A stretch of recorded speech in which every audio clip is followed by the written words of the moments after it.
Hey guys, what is going on? Anthony here with Pistons Talk. We have another Langston Galloway free agency video.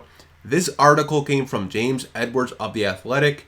James Edwards covers the Detroit Pistons. He's with the team every day. He's in the locker rooms, at practice. So this is his insight on the Langston Galloway free agency situation. James goes on to say, odds of returns 50%. So he thinks there's a 50% chance the Pistons re-sign Langston Galloway this free agency. He goes on to say, Galloway's shooting was a bit inconsistent during the first 2 years of his 3-year, $21 million contract he signed in 2017. However, this season was as consistent as anyone on the roster.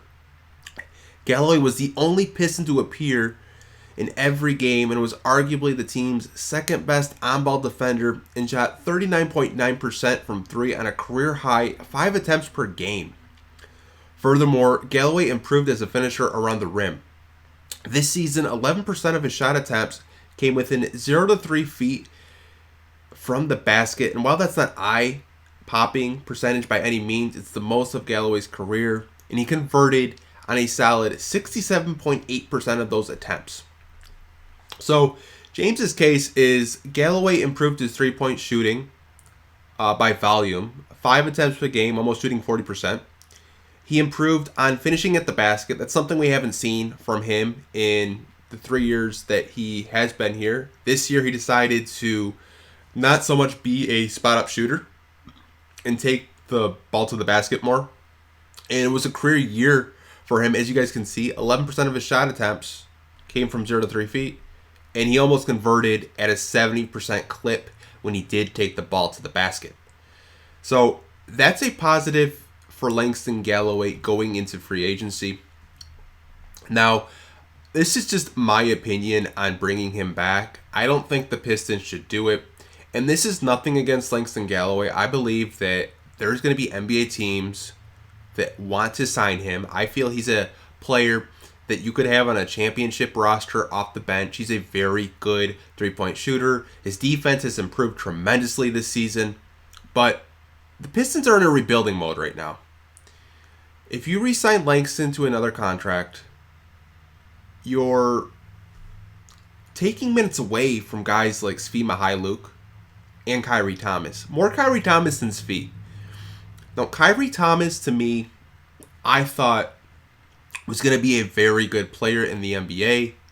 And we still don't know if he's a good player or not because the Pistons have so many shooting guards on their roster. They have Bruce Brown, Luke Kennard, Langston Galloway, Svi Mykhailiuk, and Kyrie Thomas, okay? If Kyrie does play, it's in garbage time, and we really don't know what we have. We gave 2 second-round draft picks to Philly for this guy, and he's rotting on the bench. Could it turn into a Spencer Dinwiddie situation? It definitely could. If we re-sign Langston and Kyrie's back on the bench and rotting, and we decide to waive him or whatever, it could come back to haunt us. Now, you have Kyrie Thomas for 1 more year under his contract.